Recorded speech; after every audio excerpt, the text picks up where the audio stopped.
And from Omaha to Lawrence, KU fans are celebrating the Jayhawks win. Massachusetts Street filled with overjoyed fans last night. 41 Action News reporter Charlie Keegan still there this morning in the midst of a thunderstorm. Yeah. Charlie, how's it going?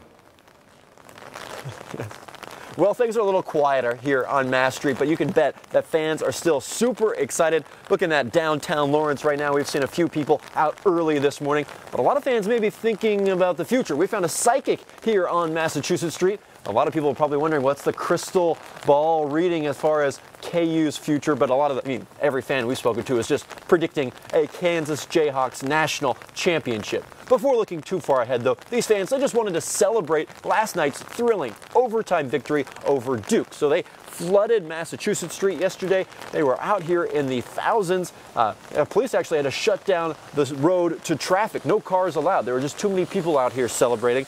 And a neat thing, once KU, the actual basketball team, made it back to KU's campus, the school, the university, opened up Allen Fieldhouse, allowing fans to get in the stands and give the basketball team a rousing welcome back to Lawrence.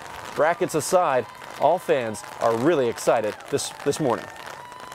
I put in my bracket to win every year, but this year I really feel it wasn't totally biased this year. We've been to the Elite Eight the past 2 years and didn't quite make it.